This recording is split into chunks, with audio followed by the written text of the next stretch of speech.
ఎలా ఉన్నావు? కృష్ణబాబు జాతకానికి సరిపడే ఒక జాతకాన్ని నేను తయారు చేశాను. ఏ అమ్మాయిని పెళ్లి చేసుకుంటే వాడు సంతోషంగా ఉంటాడని నువ్వు అనుకుంటున్నావో అటువంటి అమ్మాయిని నువ్వే వెతికి తెచ్చివ్వాలి. కానీ ఆ అమ్మాయి చాలా మంచి అమ్మాయిగా ఉండాలి, ఎందుకంటే కృష్ణబాబు నా కొడుకు లాంటి వాడు. ఓకే?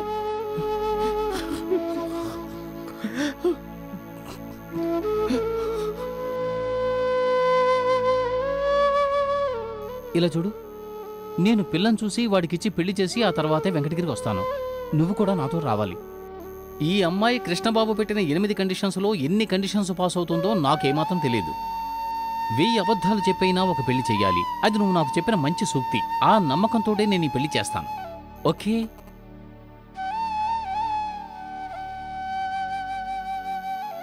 కృష్ణబాబు కన్నా, నీ భార్య పేరేమిటో తెలుసట్రా నీకు? Uma, care of Manikyalarao, Natesh Nagar, Nellore. Sir sir sir నేను విడిగా పిలుస్తాను, ఆ తర్వాత నువ్వు పిలవయ్యా. ఇద్దరం కలిసి పిలిస్తేనే రాలేదు కదా.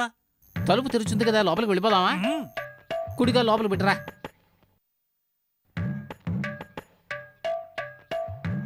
నువ్వు ఎక్కడే ఉండు, అక్కడ ఒక ఆయన ఉన్నాడు, ఆయన అడుగొస్తాను. నువ్వు తోకలా నా వెనకే రాకు.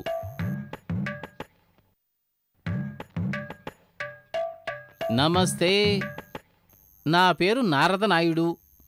ఇక్కడ మిస్టర్ మాణిక్యాలరావు అంటే ఎవరు? మిస్టర్ మాణిక్యాలరావు అంటే ఎవరండి?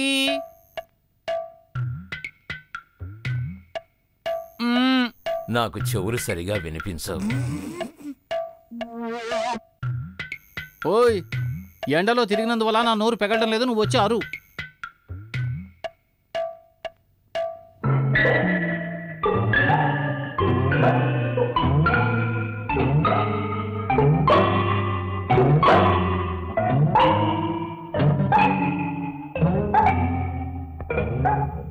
ఈయన పేరు నారద నాయుడు. ఇక్కడ మాణిక్యాలరావు అంటే ఎవరు? నాకు చెవులు సరిగా వినిపించవు.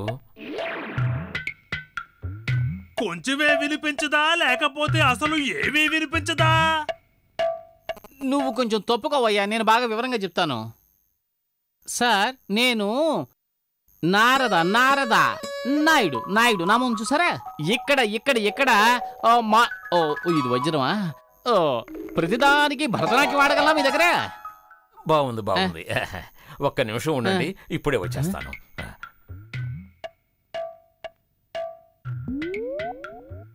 కృష్ణబాబు 8 కండిషన్స్ తో పాటు 9వ కండిషన్ కూడా పెట్టి ఉండాలి.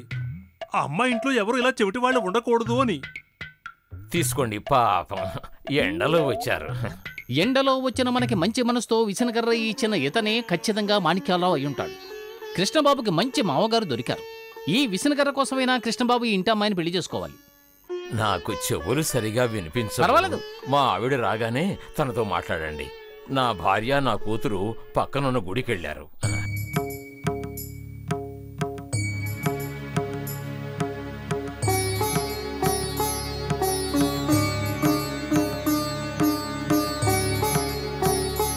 అదే నాకు అర్థం కావడం లేదు.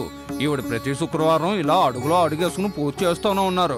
ఆ పిల్లకేమో పెళ్లి కావడం లేదు. దేవుణ్ణి మొక్కుకుంటే అంతా మంచి జరుగుతుంది. దిగులు పడకమ్మా, ఆ రాజరాజేశ్వరి నీకు మంచి సంబంధమే తీసుకొస్తుంది. నారద ఆ రాజరాజేశ్వరి స్వయంగా విచ్చేసినట్టుగా ఉంది. అది జరిగే పని కాదులే. ఆవిడ రిప్రజెంటేటివ్స్ ని పంపించి ఉంటుంది. నేను ఆవిడ ఆంతరంగిక కార్యదర్శిని. పేరు నారద నాయుడు. మీరేనా నారద నాయుడు? అవును. మీ గురించి నేను చాలా విన్నాను.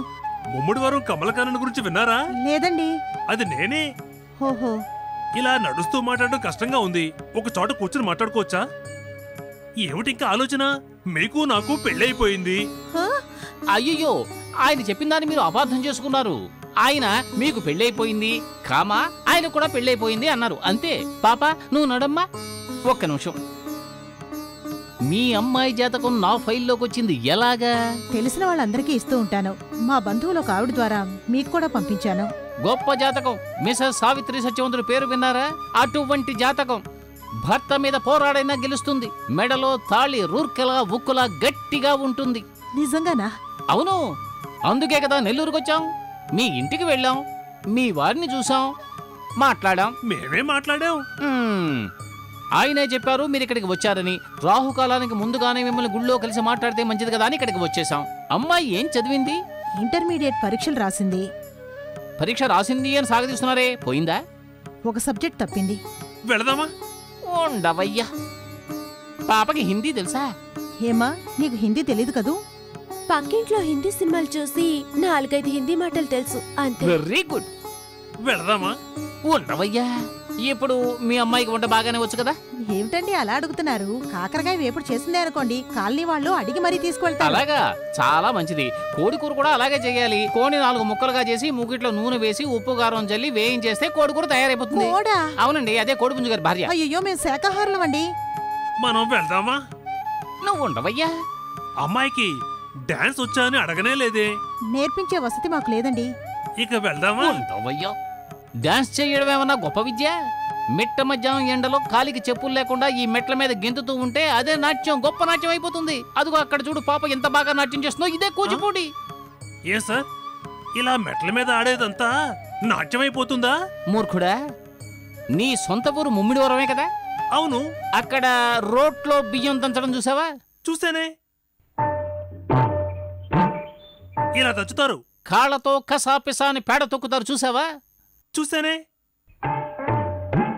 ఇలా తొక్కుతారు. నువ్వేం చేస్తావంటే చేతులతో రోకలు దంచుతూ కాళ్ళతో పేడ తొక్కు.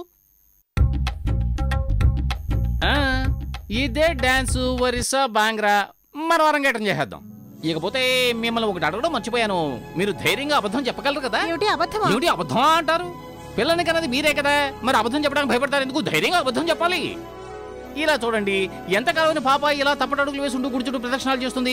జీవితంలో ఆడుతూ పడుతూ గెంతాలి కదా. మీరు అబద్ధం చెప్పాలి. చెప్తారా లేదా? నువ్వు చెప్తావు కదా, బాగా తలాడించు. ఉంది కదా తల. జీవితంలో అబద్ధం చెప్పడం తప్పే కాదు. పెద్ద పెద్ద కవులే చెప్పారు. వారి జాక్షుల యందు వైవాహికములందు ధన ప్రాణ మాన విత్త భంగములందు బొంగవచ్చు. ఒక్క నిమిషం చూడు రాజేశ్వరి, మీ కుటుంబంలోంచి పారిపోయిన మీ పెద్ద కొడుకు గురించి అతనితో చెప్పాలనుకుంటున్నావా? చెప్పకు సుమా. అతను నీతో అబద్ధాలు చెప్పమని చెప్తున్నాడు కదా. అతని దగ్గరే ఒక నిజాన్ని దాస్తే తప్పేమీ లేదు. ఏమండి? ఏం లేదు. ఏం లేదా? అయితే రండి. ఇలా చూడండి, ఇకపైనే నా నాటకం మొదలవుతుంది. ఉమా అనే పాజిటివ్ కలిస్తేనే లైఫ్ అనే కరెంటు వస్తుంది.